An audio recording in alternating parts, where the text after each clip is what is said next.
Montserrat Mendoza Pacheco. I am 18 years old. I'm from the state of Mexico. I live in Tecamac. My job is the collection things like caps and stones. My favorite animal is the lion. In my free time, I like to watch movies or go out with my friends. I can swim fast. The history of the bovines, Beijing wheat, wheat is arrived in Mexico by, by the Spanish. Hi, my name is Lena Bonata. I am from Atatónico de Toledo, but I live in Tulancingo de Bravo. My favorite hobby is reading romance books. I am 19 years old. My favorite animal is the hummingbird. Um, in my free time, I like watch two movies. I can cooking dresses. The largest stock in Mexico represented one of the five largest activity economic in the country. Thank you. Hello, my name is Jose Maria Lopez Hernandez. I live in Querétaro, Hidalgo, and I am studying ICAF. I am 20 years old, and my favorite animal is the horse. In my free time, I like go out reading about the internet project. I will tell you the species. This case is the bovine. Hi, my name is Ursula. I'm from Mexico State. I live in Tulancingo. I am 18 years old. I am a UAEH student. One of my skills is to be empathic with others. One of my hobbies is sing. My favorite animal is cat. And I'm going to talk about digestive system in ruminants. Hello, I'm Blanca Yasmin. I'm from Tulancingo Hidalgo and I live in Tulancingo Hidalgo. I am a veterinary student. I am 36 years old. I like listening to music. In my free time, I like to run and read books. My favorite animal is the frog. It is my turn to talk about the enterocytes, what they are, and what process they carry out in the digestive system of bile. Introducción. El presente proyecto muestra el tema de la especie elegida, que son los bovinos, o como normalmente los conocemos, la vaca o toro, jugando un papel de gran importancia, no solo en México, sino en el mundo, debido a su rol desempeñado a lo largo de la historia humana para su propio beneficio, siendo de gran consumo en cadenas pecuarias, ya sea en carne o en lácteos, al igual que en el mundo del entretenimiento, pero veremos desde otro punto, que es el anatómico e histológico. Nos centraremos en la investigación de su aparato digestivo, que abarca varios órganos. Sin embargo, el que nos interesa en esta ocasión es su intestino delgado, y al igual la vía metabólica que desglosaremos, debido a que es relevante para el correcto funcionamiento, serán los enterocitos. La digestión es una serie de procesos que desdoblan los alimentos en sustancias sencillas dentro del tracto digestivo. La absorción es el pasaje de esas sustancias hacia la sangre, a través de las células que forman el tracto digestivo. Los nutrientes absorbidos son disponibles a los varios tejidos del cuerpo para cumplir con el trabajo, crecimiento y la síntesis de la leche. Historia. El ganado bovino llega a América en el año 1521, en la historia de la conquista española, que tras un proceso de evolución genera una gran diversidad de razas adaptadas al nuevo medio. No se sabe con certeza si el ganado provenía de las regiones cercanas a Sevilla o si los embarques se hicieron desde las Islas Canarias, ruta y escala habitual de los viajes de América. En 1492, cuando Cristóbal Colón llegó a América, no existían animales domésticos como los bovinos, gallinas o cerdos, únicamente existía el perro. El primer embarque de una vaca hacia el Nuevo Mundo se data en el segundo viaje de Colón en 1493 desde la isla de La Gomera. En su tercer viaje llegó un número mayor de ganado vacuno a la isla de Santo Domingo, que llegó a ser el punto de partida para la distribución de ganado hacia las Antillas y el nuevo continente. La expansión ganadera fue bastante lenta, ya que religiosos como Diego Colón, gobernador de la Nueva España, prohibieron la salida de los bovinos para evitar que distribuyese el número de animales en la isla. Posteriormente, Quirós reporta que la introducción de los bovinos en tierra firme la inició Bastidas a través de una cédula real concedida el 16 de mayo de 1524.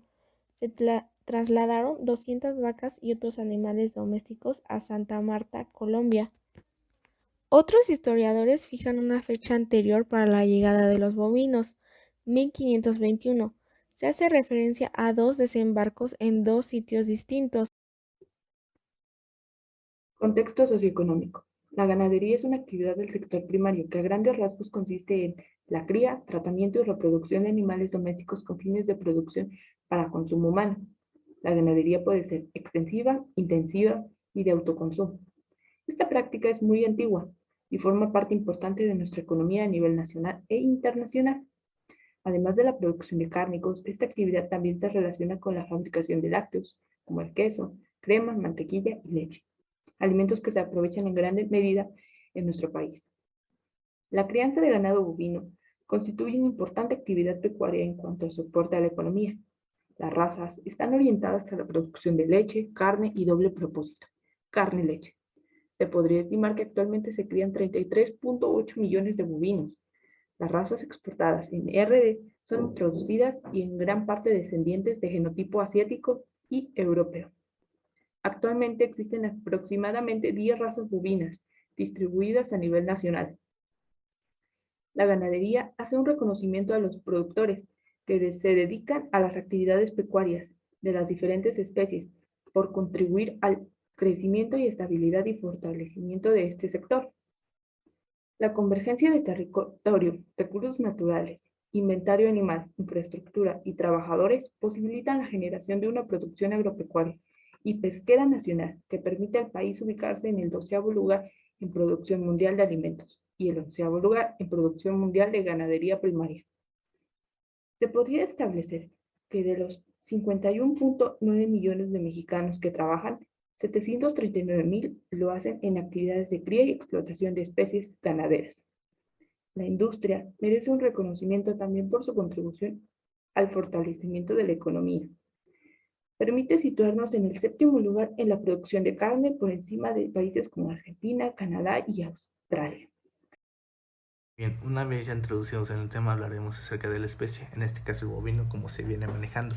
La RAE nos entrega una definición, la cual nos dice que es perteneciente o relativo al toro o a la vaca. Se dice de todo un mamífero rumiante, con el estuche de los cuernos liso, el hocico ancho y desnudo, y la cola larga con un mechón en el extremo. Son animales de gran talla, muchos de ellos están reducidos a la domesticidad. Igual se nos entrega 2 etimologías, una de ellas es la vaca, del latín vaca es la hembra, y lo siguiente es el toro, del latín taurus, es el macho bovino adulto. Igual hablaremos de la clasificación taxonómica, las cuales son clase, mamíferos, orden, artidáctilos, suborden, rumiantes, familia, ovidos, subfamilia, bovinos y tribu bovine. Al mismo tiempo, igual introducimos algunas de sus especies, son bos frontales gaur, bos rumiantes, son jack, bos javanicus, banteng, bos taurus, bovinos domésticos. En este caso tenemos 2 subdivisiones, bos taurus taurus, bovinos europeos, y bos taurus indicus, los cebúes. Seguimos con los búfalos, que son los búfalos asiáticos o de agua, y Cincerus, búfalo africano. Al igual es importante introducir las características. En este caso tiene un cariotipo de 60 pares de cromosomas. Son poligástricos con 4 compartimentos, los cuales son rumen, retículo, omaso y abomaso. Son de dieta herbívora, con una dentición de incisivos 0 de 4, premolares 3 de 3 y molares 3 de 3. De piel dura, pelo corto, cabeza grande y maciza, armado con cuernos vacíos y con pezuñas hendidas con dedos pares. La ubre de las vacas consta de 4 glándulas independientes, cada una de ellas tiene un pezón y una sola salida. Cuenta con una gestación de 9 meses y producción de carne, leche y piel. Aparato digestivo. El ganado es conocido por su forma distintiva de alimentarse con pasto o forraje. La fisiología digestiva del rumiante adquiere características debido a su capacidad para degradar materiales que un simple estómago no podría hacer. Los principales componentes del sistema digestivo de los rumiantes son la boca, la faringe, el esófago, los proventrículos, rumen, retículo y omaso, el abomaso, el intestino delgado, el intestino grueso y el recto. Boca. Las vacas son rumiantes que ingieren grandes cantidades de pasto y cuando terminan de comer y almacenar empiezan el proceso de la rumia. Durante el día se pueden comer lo equivalente al 10% de su peso en forraje verde. Tienen una lengua musculosa con glándulas salivales que le ayudan a enrollar el pasto y arrancarlo, ayudándose de los incisivos que poseen en la parte inferior de la boca. Función de la salivación. Las partículas gruesas son masticadas con los dientes y luego del salivamiento la comida pasa al retículo. Faringe y esófago. La faringe es un pasaje común a las vías respiratorias y digestivas. El esófago es un órgano que conecta este primero con el estómago. El bolo alimenticio entra al lado de la saliva a la faringe y baja al estómago por el esófago. Este proceso se conoce como deglución. Cuando la comida pasa del rumen a la boca por estos mismos órganos, se denomina regurgitación. Retículo rumen. El contenido del retículo es mezclado con los del rumen casi continuamente, lo que los convierte en una sola unidad funcional. Cuando la vaca almacena esa comida en el rumen, empieza un proceso de mezcla.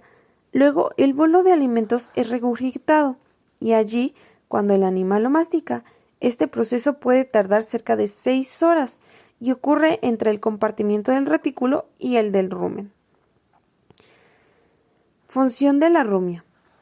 En el rumen hay una flora bacteriana que convierte la comida en ácidos grasos volátiles, acetato, propionato y butirato.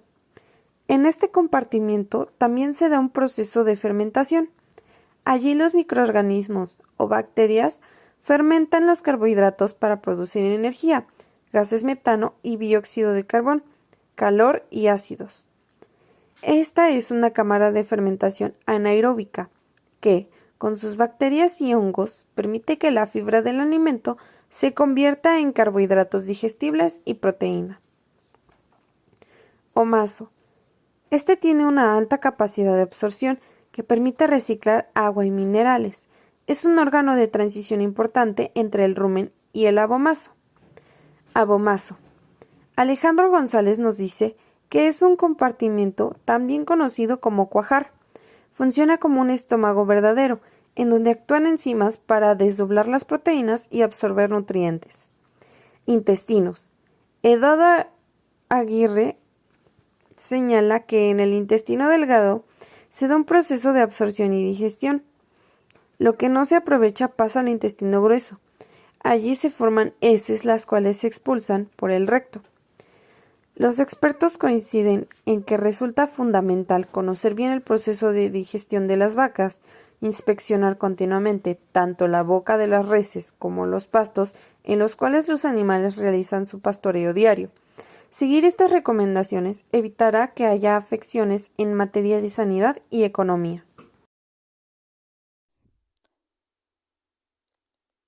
Los enterocitos son células que forman la mayor parte del epitelio columnar del intestino delgado. Poseen microvellosidades en su parte apical, muchas mitocondrias en su base, retículo endoplásmico y aparato de Golgi bastante desarrollados. Para que se mantengan unidos uno con otro formando una capa celular sellada sin ningún espacio intercelular entre ellos, dependen de algunos complejos de unión que se establecen con los enterocitos que están a los lados. Hay uniones estrechas y uniones adherentes próximas a la superficie apical de cada célula. Los enterocitos están en contacto con múltiples sustancias del tracto digestivo que pueden ser tóxicos, y debido a esto sufren daños continuos. Por esta razón son renovados continuamente por medio de una alta y rápida producción de nuevos enterocitos y son eliminados los más viejos y dañados por medio de apoptosis. La mucosa intestinal del intestino delgado tiene numerosos pliegues y allí se forman las vellosidades intestinales y las criptas. El ciclo de vida de un enterocito tiene su inicio en las criptas y llega a su fin en la superficie de las vellosidades del intestino. Cuando ya están diferenciados, se deslizan y son empujados por nuevos enterocitos a la superficie de la vellosidad intestinal o hasta la superficie intestinal. Entre sus funciones principales está la de absorber nutrientes que viene de la degradación del estómago gracias a las enzimas. Sin embargo, los enterocitos también realizan su propia digestión por medio de la secreción de enzimas que se encargan de degradación de péptidos y disacáridos. Cuando son degradadas las sustancias del tubo digestivo, deben pasar por la barrera del epitelio intestinal y llegar al torrente sanguíneo. Este proceso puede ser llevado a cabo de diferentes maneras. La parte apical del enterocito, en la zona que forma parte de la superficie libre, hay moléculas que permiten la absorción de sustancias. En sus membranas lateral y basal tienen otras moléculas que facilitan el transporte de moléculas desde el interior del enterocito al medio extracelular. La capacidad que tiene el enterocito de absorción depende de su grado de diferenciación, lo cual influye en la cantidad de bombas de sodio, las cuales son más abundantes en la medida en que el enterocito está más alejado de las criptas donde se originó. Un mecanismo de absorción típico es el de la glucosa, la cual entra en el enterocito desde la luz del tubo digestivo mediante un transporte de tipo sin-porte acoplado a un gradiente de sodio creado en la membrana del enterocito por bombas sodio-potasio. Este gradiente de sodio permite incorporar glucosa en contra del gradiente de concentración de la propia glucosa. La molécula de la membrana permite este cotransporte, se denomina SGLT. Por el contrario, en la membrana vasolateral se encuentra sobre todo el transportador GLUT2, el cual es transportador bidireccional y transloca glucosa entre ambos lados de la membrana, siempre a favor del gradiente de concentración. Así, SGLT aumenta la concentración intracelular de glucosa en el enterocito y GLUT2 la saca hacia el torrente sanguíneo. Es la disposición polarizada de estos dos transportadores lo que produce el flujo de glucosa a través de los enterocitos. Los enterocitos también son capaces de iniciar y regular procesos inflamatorios, ya que pueden llevar un gran número de citocinas y quimiosinas, además de contar con receptores para ellas. Es así que secretan moléculas que ayudan en los procesos de inflamación e interactúan en las células inmunitarias que están en la mucosa intestinal.